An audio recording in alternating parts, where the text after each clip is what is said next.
Hello friends, स्वागत है dear आप सभी का आपके अपने YouTube channel English with Ranjan sir पे। तो डियर आज जैसा आप देखा होगा थंबनेल से कि काफी इंपॉर्टेंट वर्ड्स हम डिस्कस करने जा रहे हैं जो हमारे एग्जाम में पूछे जाते हैं। और ये डियर किसी भी एग्जाम में, चाहे आप एसएससी के दे रहे हो या बैंकिंग के दे रहे हो डियर, वहां पे ये दिक्कत आपको दिया जाता है। डियर बिफोर आई स्टार्ट आपसे एक बहुत ही इंपॉर्टेंट बात शेयर करना चाहूंगा कि क्या आप किसी ऐसे एग्जाम की तैयारी कर रहे हैं जिसमें इंग्लिश लैंग्वेज पूछा जाता है, जैसे बैंकिंग, एसएससी या कोई भी अन्य एग्जामिनेशन जिसमें इंग्लिश लैंग्वेज आपको पूछा जाता है। अगर डियर इसका जवाब हाँ में है और आप अंग्रेजी इंप्रूव करना चाहते हैं तो डियर आप मेरे साथ लाइव सेशन अटेंड कर सकते हैं अनअकैडमी पे। डियर हमारे लाइव सेशन से जुड़ने के लिए आपको करना क्या है, अनअकैडमी का लर्निंग ऐप इंस्टॉल करना है और लर्निंग या लर्नर ऐप इंस्टॉल करना है। और इंस्टॉल करने के बाद डियर ये कोड इस्तेमाल करना है रंजन 2021। जैसे ही डियर आप इसका इस्तेमाल करेंगे आपकी फ्री क्लासेस अनलॉक हो जाएंगी, साथ ही साथ फ्री मॉक टेस्ट होता है, फ्री क्विज होता है। तो ये सारी चीजें डियर आपका अनलॉक हो जाएंगी। और हमारे क्लासेस से जुड़ने के लिए आप एक और काम कर सकते हैं कि इस वीडियो के डिस्क्रिप्शन में जा सकते हैं। डिस्क्रिप्शन में जाने के बाद डियर आपको मिलेगा हमारी क्लासेस के लिंक, तो वहां पे डायरेक्ट आप क्लिक करके भी हमारे लाइव सेशन को आप अटेंड कर सकते हैं। यानी यू हैव टू ऑप्शंस, जैसे आपकी जाने की मर्जी हो वैसे आप जा सकते हैं। कोई दिक्कत नहीं होना चाहिए, हमारे क्लासेस से आप जुड़िए, मुझे बहुत अच्छा लगेगा एंड आपको सीखने को बहुत कुछ मिलेगा। चलिए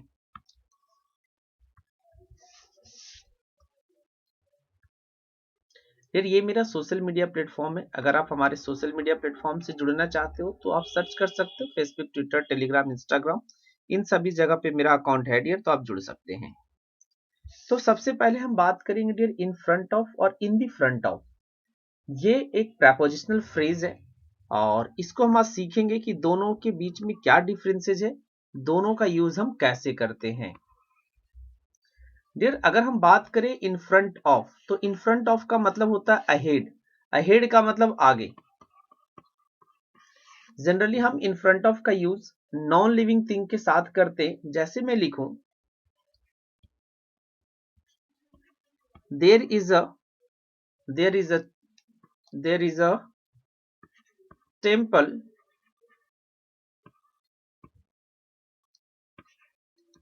in front of my house या my school, कि मेरे स्कूल या घर के सामने क्या है, एक टेम्पल है, एक मंदिर है। अब हमने यहां पर यूज किया है प्रेपोजिशन इन फ्रंट ऑफ। क्या यहां पर इन द फ्रंट ऑफ यूज किया जा सकता है? तो डियर नहीं, यहां पर आप इन द फ्रंट ऑफ का इस्तेमाल नहीं कर सकते हैं। इन फ्रंट ऑफ का मतलब होता है अहेड, के आगे। इन द फ्रंट ऑफ क्या होता है, इसको आप समझने के लिए पहले आप समझिए कि इन द फ्रंट ऑफ होता क्या है।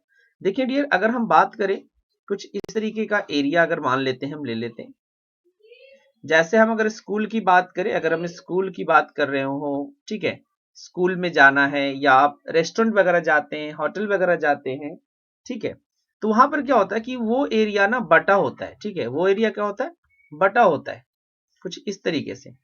लाइक मान लेते कि इधर से एंट्री हमारा है और कुछ इस साइड से हमारा एग्जिट हो, तो कुछ इस तरीके से हम इसको डिवाइड कर सकते हैं कि ये जो फर्स्ट पार्ट होता है,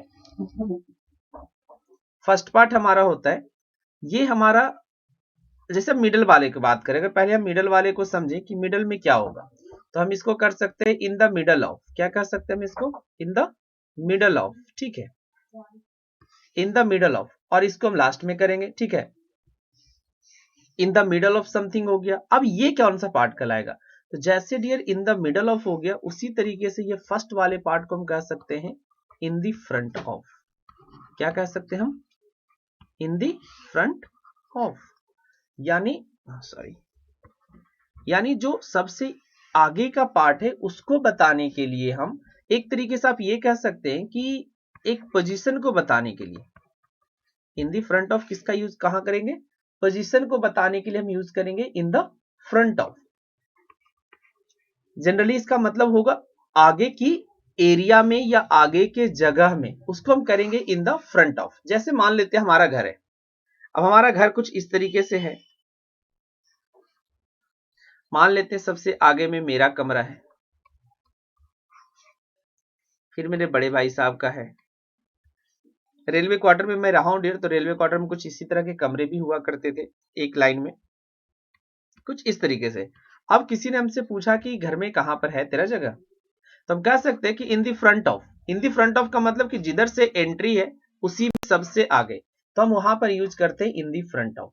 बात समझ में बिल्कुल अच्छे से आ गई कि इन दी फ्रंट ऑफ और इन फ्रंट ऑफ बिल्कुल अलग अलग है। ये इसका मतलब एक प्रीपोजिशनल फ्रेज है जिसका मतलब होता है अहेड, आगे, और इन दी फ्रंट ऑफ का मतलब होगा इनसाइड, किसी चीज के अंदर में। जैसे चलिए एक आध एग्जांपल्स देख लेते हैं। एग्जांपल्स तो आई थिंक हो ही गया, एग्जांपल्स तो करने की कोई जरूरत ही नहीं है। Like my room is in the front of my house, in the front of my house. You can meet me in the front of the building, you can meet me in the front of the building. तो कुछ इस तरीके से हम इन the front of का इस्तेमाल कर सकते हैं। I hope in front of and in the front of मतलब अच्छे से समझ में आ गया होगा। अब आते हैं डियर, एक है हमारा इन फ्रंट। ओनली क्या है? In front. इसका मतलब होता है in a position that is further forward than somebody or something but not very far away. मतलब कोई है इसके आगे बट ज्यादा दूर नहीं, लेकिन थोड़ा सा उसके आगे। तो डियर इसका यूज हम एज एन एडवर्ब ही करेंगे। Their house is the one with the big garden in front, यानी कि उसका घर है और उसके घर के जस्ट आगे में क्या है? एक बिग गार्डन है। तो इन फ्रंट का यूज हम एज एन एडवर्ब कर सकते हैं। I hope in front of, in the front of and in front समझ में आया। इन फ्रंट जब भी यूज करेंगे तो सेंटेंस के एंड में ही आएगा, जनरली एक एडवर्ब होता है। एडवर्ब के जैसा आप इसका इस्तेमाल कर सकते हैं। चलिए नेक्स्ट आते हैं डियर, एग्जाम में इसको भी थोड़ा समझ के करिएंगे। Approve and approve of, approve and approve of, औपचारिक रूप से सहमत होना या समर्थन करना, ठीक है, किसी चीज को अप्रूव कर देना, ठीक है, मतलब आप ये कह सकते हो कि सही मान लेना, सही मान लेना, ठीक है, उसको हम कहते हैं अप्रूव करना। जैसे आपने कुछ एस्टिमेट बनाया, आपके जो सीनियर है उसको अप्रूव करते हैं, ठीक है। लेकिन अप्रूव ऑफ का क्या मतलब होता है? अप्रूव ऑफ का मतलब होता है गिव कंसेंट, यानी अपना अपना समर्थन देना, ठीक है, अपना समर्थन देना या किसी चीज को स्वीकार समझना कि हाँ चलो ये ऐसा है, होना चाहिए, ठीक है, किसी को पसंद करना या उससे संतुष्ट होना। Like we need to get an accountant to approve this figures. अब देखेंगे अप्रूव यहां पर एक ट्रांजिटिव वर्ब है। अप्रूव कैसा वर्ब है? ट्रांजिटिव वर्ब है, और ये अपने साथ लेकर के आएगा एक ऑब्जेक्ट। अब हम बात करेंगे he does not approve me living school this year, यानी वो सहमति नहीं देगा, ठीक है, he does not approve me living school this year, यानी वो सहमति नहीं देगा कि इस साल मैं स्कूल को छोड़ दूं। देखो यहां पर समझने वाली बात क्या है कि अप्रूव ऑफ हम तब यूज करेंगे जब आपको कंसेंट देने के अर्थ में किया जाए, आदेश देने के अर्थ में किया जाए, सहमति देने के अर्थ में किया जाए। लेकिन अप्रूव एक ट्रांजिटिव वर्ब है और ये अपने साथ डायरेक्ट एक ऑब्जेक्ट लेगा। डायरेक्ट क्या लेगा? एक ऑब्जेक्ट लेगा। आई होप समझ में आया होगा। इन केस कुछ दिक्कत हो तो आप कमेंट कर सकते हैं डियर। नेक्स्ट है हमारा रेलिवेंट और एप्रोप्रिएट। ये बहुत बार हम दोनों के बीच में गलती कर देते हैं कि रेलिवेंट क्या होगा, एप्रोप्रिएट क्या होगा। जैसे चलिए स्कूल क्लास, आपकी कोचिंग क्लासेज हो, स्कूल क्लासेज हो चल रही है, आप मान लीजिए कोई क्वेश्चंस पूछते हैं, एग्जाम हो सॉरी क्लासरूम में कोई क्वेश्चंस पूछा जाता है, तो क्या वो क्वेश्चंस एप्रोप्रिएट होगा या रेलिवेंट होगा? देखिए रेलिवेंट का मतलब होता है related to the topic, related to the subject, जो सब्जेक्ट के बारे में हम बात कर रहे हैं उस सब्जेक्ट से संबंधित। देखिए और एप्रोप्रिएट का मतलब होता है राइट।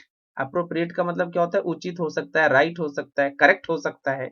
अगर हम कोई क्वेश्चन पूछते हैं किसी से डियर, तो रेलिवेंट या नॉट रेलिवेंट हो सकता है, इरेलीवेंट जिसको आप कहते हो, ठीक है। कोई चीज अगर क्वेश्चन हमसे पूछा जाता है एग्जामिनेशन बोल रहा हूं, क्लासरूम में अगर कोई पूछता है, तो क्या हम बच्चों को ये कहेंगे कि अप्रोप्रिएट क्वेश्चन पूछ रहे हो या नॉट अप्रोप्रिएट है?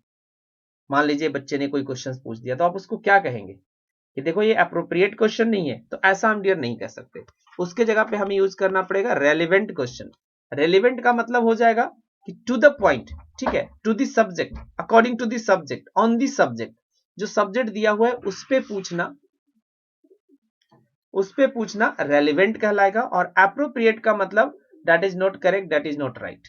जैसे देखेंगे much of what was said was not directly relevant to my case. यहां पर हम अगर चाहें तो एप्रोप्रिएट अगर लगाएं आप, तो क्या ये सही होगा? तो जी इसका मतलब गलत हो जाएगा। एप्रोप्रिएट आप यहां पर यूज नहीं कर सकते। रेलिवेंट का मतलब कि हमारे सब्जेक्ट से संबंधित, टॉपिक से संबंधित, ठीक है। जैसे मान लो हम एक सेंटेंस लिखते हैं, the students always ask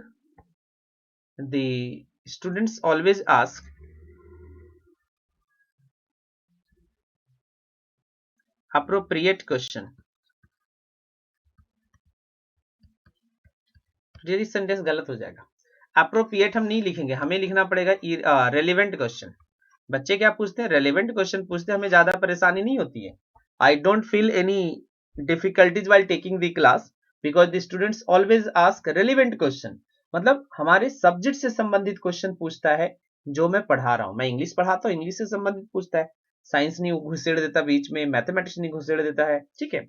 और एप्रोप्रिएट का मतलब होता है राइट, नॉट रॉन्ग, ठीक है। किसी परिस्थिति, व्यक्ति या उसके लिए उपयुक्त या उचित, यानी कहने का मतलब कि right. Like the matter will be deal with the appropriate authorities, मतलब जो उचित अथॉरिटी है, जो राइट अथॉरिटीज है, वही इसको डील करेंगे। आई होप रेलिवेंट और एप्रोप्रिएट में आप मिसअंडरस्टूड नहीं करेंगे। तो डियर ये थे कुछ वर्ड्स। अगर आप लोग को क्लासेस समझ में आ रहा है तो आपको पता ही क्या करना है, ठीक है। बाकी शेयर कीजिए ज्यादा से ज्यादा आप लोग इसको, ठीक है। धन्यवाद डियर।